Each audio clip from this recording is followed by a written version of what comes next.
following program was provided by an independent producer solely responsible for its content. The opinions expressed do not necessarily represent the views of this station, its staff, board of directors, or underwriters.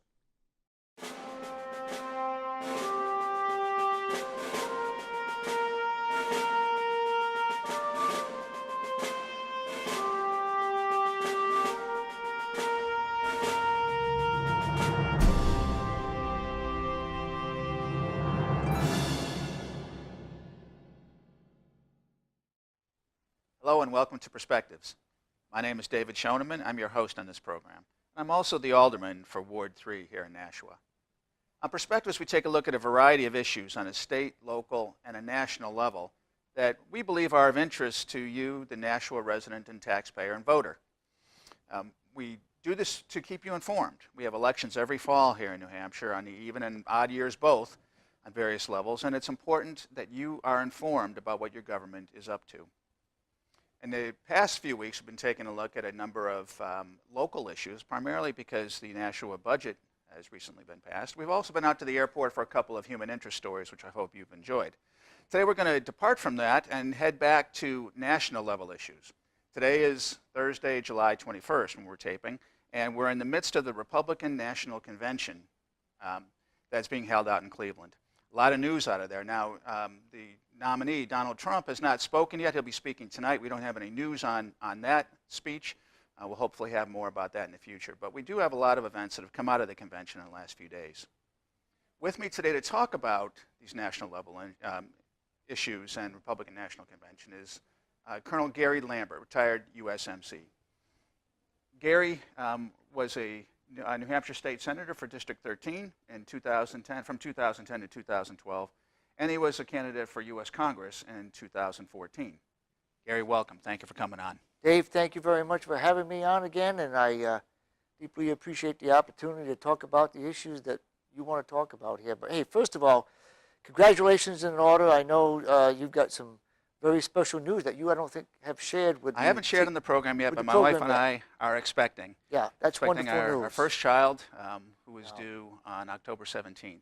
Okay, October's a great month. I was born in October. I'm a Scorpio, October 27th, and you know, I've got two girls as well. I don't know if you know the sex of your child yet or anything like that. No, we don't. Which is probably a good way to do it, but yep. I got to tell you, like, I just had a associate in my office. He just had a little boy, and I go, your life is about to change for the better. And yeah, I got two girls, 20 and 15, and wow, they are the love of my life, and they, along with my wife, of course. Sure. But it's nothing like a family.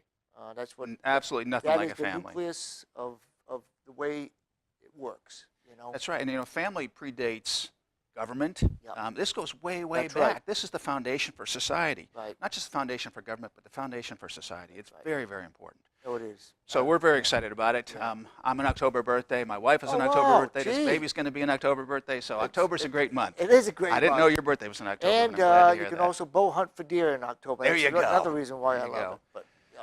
So it's very exciting. And these elections are important because what's this country going to look like in 10, 20, or 30 years? What's this country going to look like when my son or daughter is my age? You got that right. You know, and we're in terms of everything from retirement to national security. I mean, I tell you what, it's a scary proposition out there because you and I have seen kind of a different world than where we're headed, I think, in national politics. And I don't like what I see. But, I don't like it either. Yeah. We're in some deep trouble. I take some encouragement from the Brexit vote. Yeah. You know, that was a very interesting vote. Yes. I think a lot of people didn't predict that England was going to vote to get out of the EU. In fact, the odds, I think, were the other way. The odds were the other way, and that's why the stock market rallied the day before. That's right. Because everyone thought, oh, they're going to stay, this is going to be status quo. But the people don't want status quo. I think it's very revealing. Yeah. Elections, I think, aren't so much a referendum on a candidate, they're a referendum on the voter. Right. And I think what we learned in that Brexit vote was that people are saying to themselves, to each other, and to the government, look, we don't want to do it that way anymore. Multiculturalism has failed.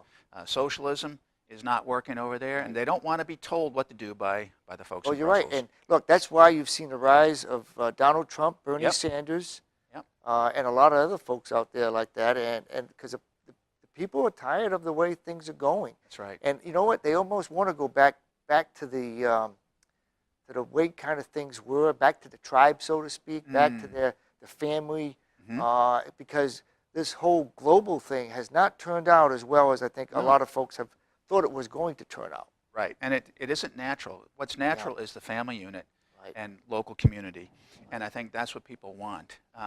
What's interesting too, there was a quote from some of the founding fathers or from some of the philosophers that influenced the founding fathers. One was John Locke, who said the nature of man is to be independent and entrepreneurial and hardworking. And Charles de Montesquieu said the best way to lead people is to lead them where they're predisposed to go. Yeah. So the leaders of that day said, according to John Locke, mankind wants to do this. Yes. Let's set up a government that takes them there. It's always the mark it of worked. a good leader. Yeah, it's always been a mark of a good leader as you look through history anyway. I mean, you take a look at the leaders of our revolution. They followed where the people wanted to go. Exactly, and that's what people are saying now too. The folks in England said, look, we want to go here. Right. That's right. We don't want to go to the place that you've been taking us in the past. Right. And I think that nature of man that John Locke spoke about, if that's true, that nature is the same today as it was 250 years ago. I got to tell you, just as a side note, I just had the opportunity to be down in Philadelphia about a month ago for a lacrosse tournament for my youngest daughter. And I said, look, I got to go back to Independence Hall. I've only been there once. I was there once as a child, probably around 12 or 13. And I got to tell you, just, of course, I get charged up over that kind of stuff anyway. Just walking into that room, Independence Hall, and just being in the same four walls where all those things took place, it's just enough to make the tingles go up your spine. It's and the forethought and the wiseness, the wisdom, I should say, of our founding fathers in that room. Not only at the Declaration of Independence, but at the Constitution, the drafting of the Constitution as well. Right. And if you go back even further to the Mayflower Compact, you see a short paragraph that says why we are here, and it's profound because even those few words way back then said we're here to establish something to the glory of God, to the furtherance of mankind. That's all in the Mayflower Compact, and that brings us to today. And it's amazing. It really does engender this sense of history and awe, really. And when we look at the things that this country has accomplished for the people. We've accomplished a lot, and the will of the people has always dominated that because we are a democracy. And and back to today, we're seeing where the folks want to go on that, and that's why Donald Trump just got, he's about to accept the nomination tonight, but officially got the nomination just a few days ago, and it is what it is for those of folks who want to complain about it, whatever. Hey, look, the voters spoke. I mean, you may not have liked what the voters did or how they did it or what the candidates did, but voters spoke. And voters spoke. And we got now we have two candidates to choose from. Yes, we do. do. We have Donald Trump. We have Hillary Clinton. I understand Gary Johnson's running as a libertarian. It's very nice. I understand some people may still want, to vote for him as an alternative, but that's not going to happen. No. It's just not going to happen. No, I wouldn't recommend that to anybody. I mean, it's nice to think that there's someone else out there, but a three-way race makes for a mess. It does make for a mess. No one ends up with a clear majority, That's right. and it's very important that someone end up with a clear majority. And not only that, we know that Gary Johnson is, fortunately or unfortunately, not going to make it. Right. So a vote toward Gary is, in my mind, a wasted vote. Right, it is. So we have two candidates. I think some stark contrast there. Oh. Let's talk about what's come out of the convention. Yeah. I think Trump has succeeded by saying a message that resonates with the folks. Yeah. He speaks about national security. Oh, yeah. And we had a very good speech by Rudy Giuliani a few nights ago about national security. National security is a top issue. I know it's a top issue for you. Certainly for me. You've been in Iraq. I've been over there. That's right. Security and the future of the country, safety for our families is very important to us. And I think that it is to Trump, too. Now, I was in Iraq when George W. was president. I was there, too, at the same time. And then... during his presidency. During his presidency. But I was there during the election when Obama acceded to the presidency. Sat on the throne. Yeah. And very, very different feel over there. Right. I felt safe. We weren't very far from the Iranian border. And Iran, at that time, couldn't reach New York City. But they could reach me where I was sitting. Right. And Right. I wasn't worried when Bush was in charge because I thought they're not going to do anything to me while Bush is in charge. But once Obama got in, I was worried. And our national security certainly has not been the same. Fortunately, our attacks in America have not been as bad as they were on 9/11. We had some very serious attacks, though. We look at San Bernardino and those kinds of things, because we're ignoring some of the reality of the ISIS threat. But the sense of global security and U.S. security that exists in the last, or has existed in the last 8 years is appalling. It is appalling. And fortunately, while I'm not a big fan of the current administration, fortunately America does a pretty darn good job, or at least a better job, I think, than a lot of our European friends. And I think we just saw that in Nice, France. You know, how you have a guy drive up with a truck like that, refrigerated truck, with that many people, no roadblocks, and, you know, nobody asked, the guy said, it even asked him, where you going? I got ice cream in the back. Right. Now, I don't know if anybody decided to look at his driver's license, but, you know, his first name is Mohammed. Right. Okay, so I understand we are not to racial profile. But I think you would ask the normal guy, can you open up the back of the truck to see the ice cream? Yes. You know, We would do that here. we would do that here. And especially, I hate to say it, if, you know, if you've got any inclination, you got to keep your eyes open of a radical Islamic attack. Yes, we do. And it just makes sense to check the back of the truck. It does. I understand, too, that he wasn't even on a terror watch list of any kind. Right, exactly. They had looked at him before for some criminal activity, but not anything to do with terrorism. Here he is. He killed all these people. We haven't had those kinds of things here, and hopefully someone would look in the back of the truck. What about Congress? Congress has not declared war. Are we serious about the ISIS threat? I got to tell you, you know, I brought this up on my radio show. I got a radio show, Veterans Voices, every Friday at noon up in Manchester, and I bring this up all the time. Yeah, Congress has not declared war. Now we've got the longest war. We're fighting in the longest war. You and I were in the longest war that this country has ever been involved in, and yet we have yet to have Congress, you know, come up and say, yeah, we're at war, folks. Yeah. And I think it's kind of most of it's politically driven. I don't quite get that. I did run for Congress, as you mentioned. It's time to make a stand.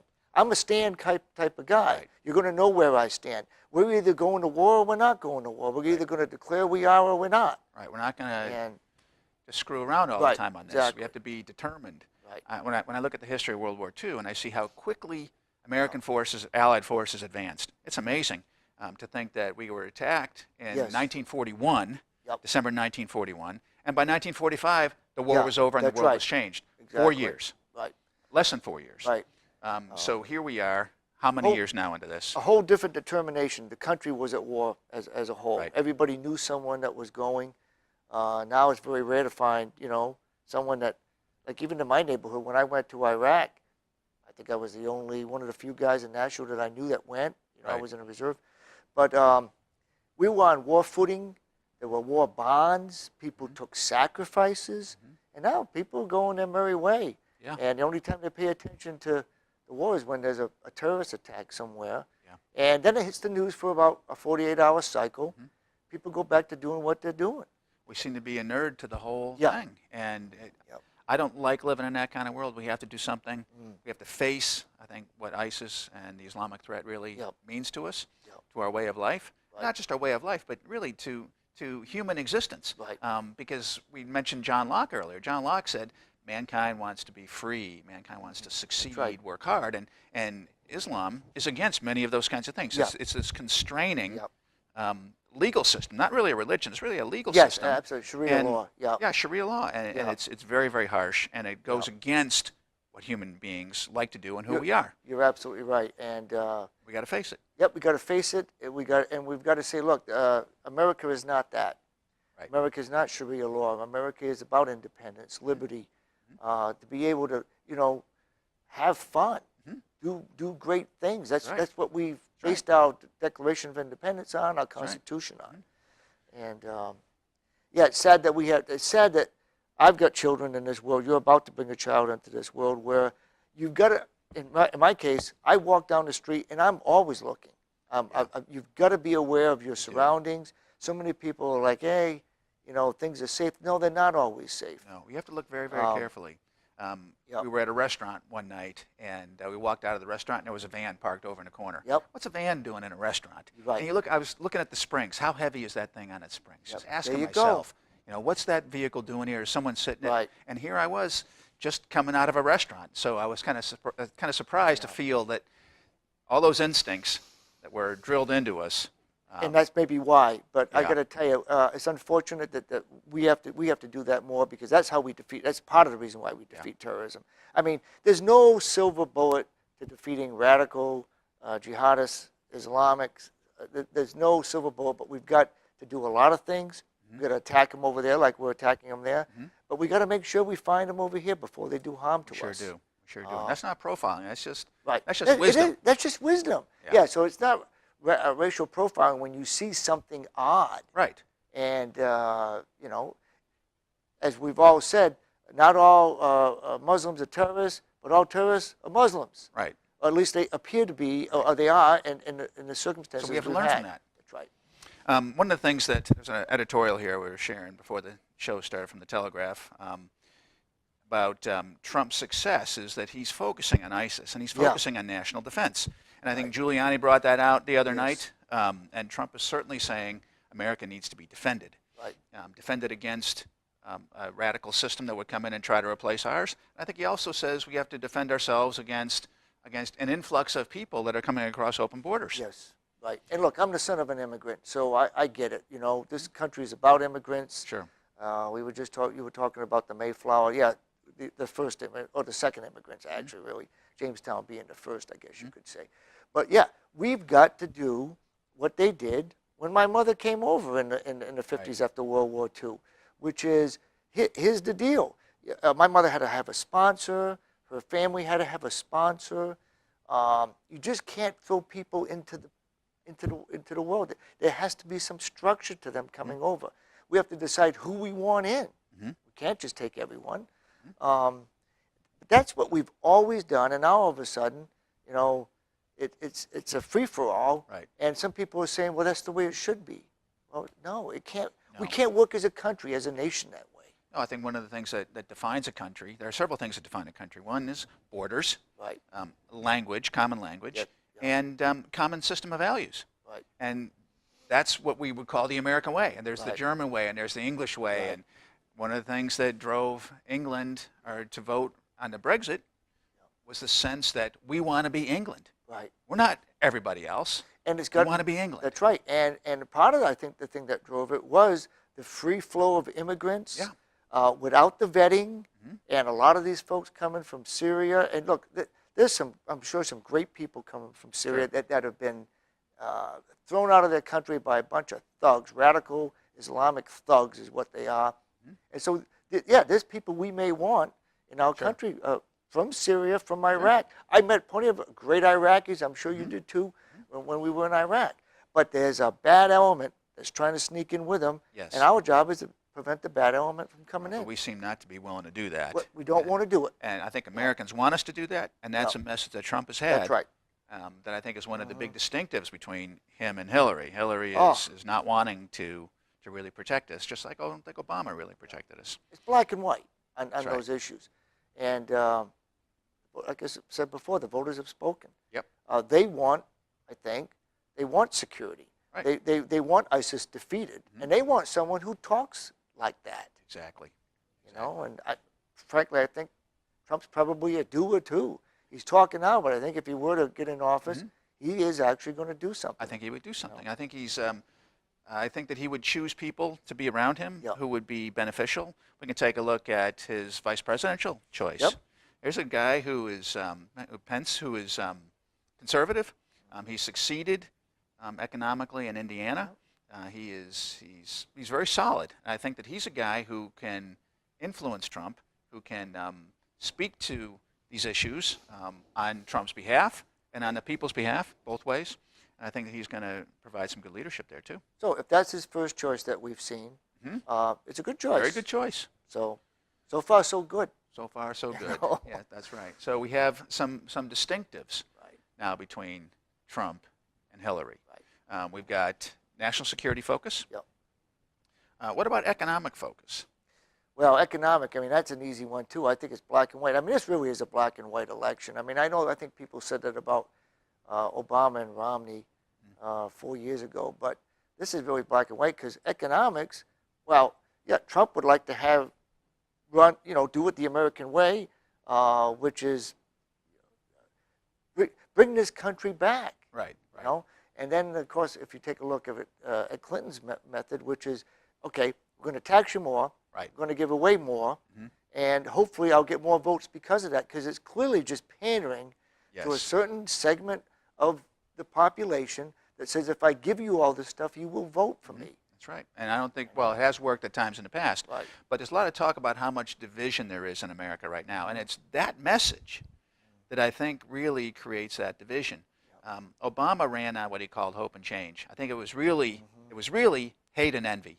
Yeah. He said, we're going to tax those guys over there because they're rich Right. and you're not. And Right. the implication was they've got more than they deserve and you don't have as much as you deserve. And so it's driving a wedge Right. into the population to separate rich from poor, black from white, Italian American from German American, just driving a wedge. And so we have all this separation, all this division.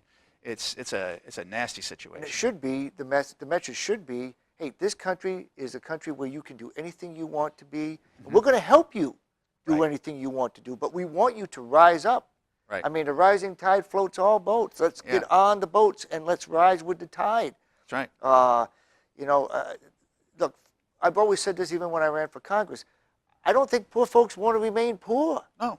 They look at people with a nice car. I think Hillary wants them to remain poor. Well, because so they vote again next time. That's right, exactly. And that happens to be, I think, the modus operandi for a lot of folks running for office, especially on the Democratic side. That's right. But, I mean, you can't sit here and tell me people want to stay on food stamps, which is what has happened under this administration. Poverty has gotten worse, not better. That's right. So, and racial division has grown under our first black president. That's right. It's just, it's a shame. It's awful. It really is.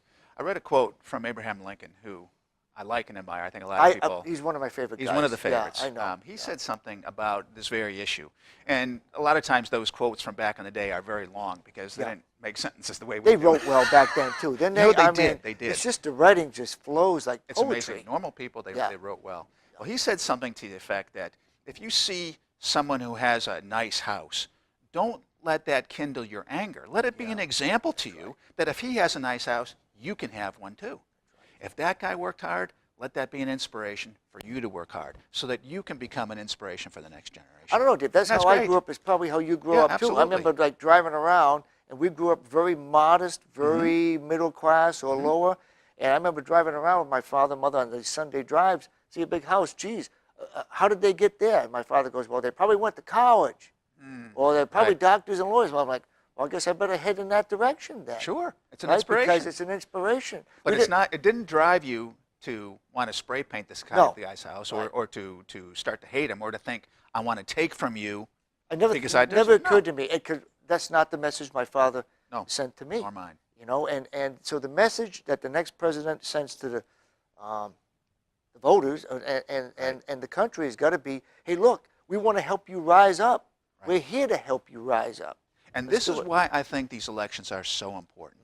National security, of course, is important. Yeah, it's the number one thing. You got to be safe. You got to be safe. The economies, all these things are important. But what happens with an 8-year president is that guy or gal, whoever it is, influences a generation.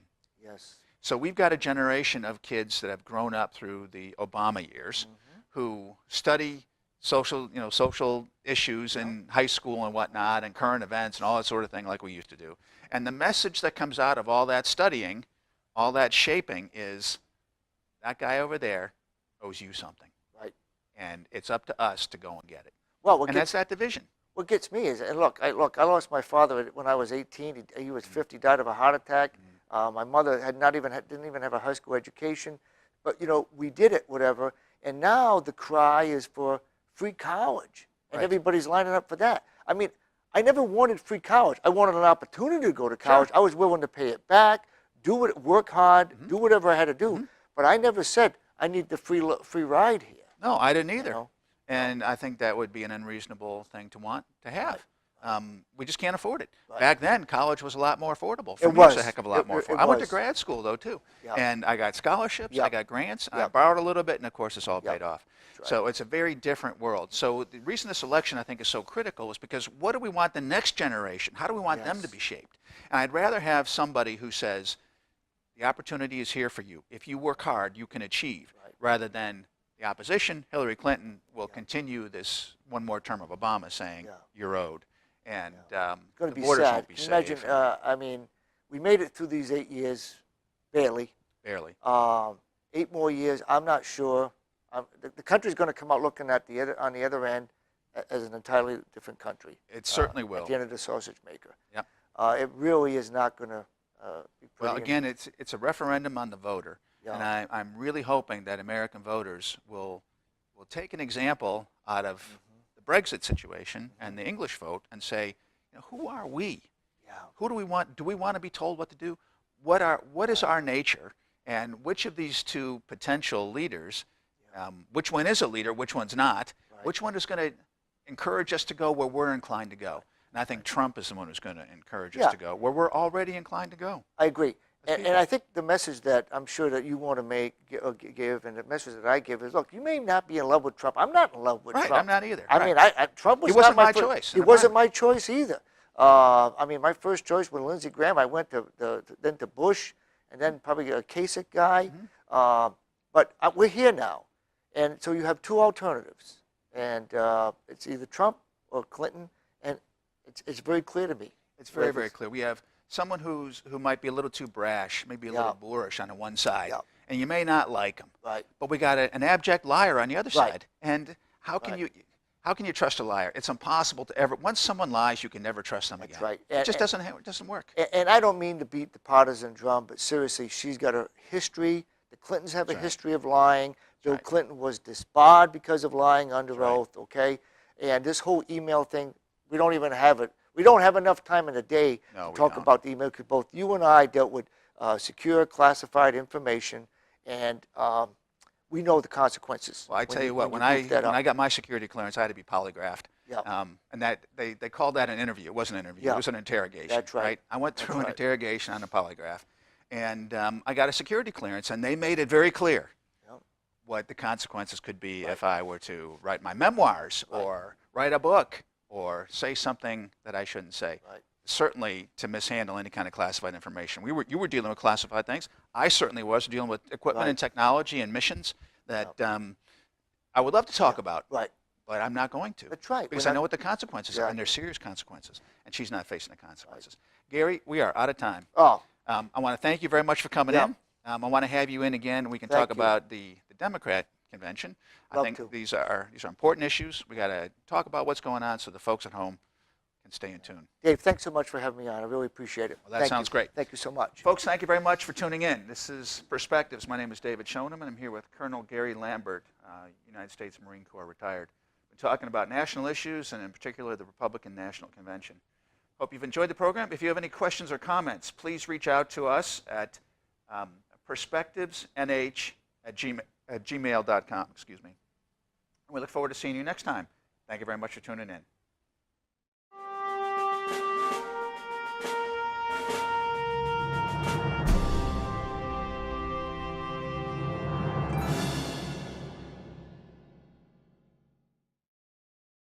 The preceding program was provided by an independent producer solely responsible for its content. The opinions expressed do not necessarily represent the views of this station, its staff, board of directors, or underwriters.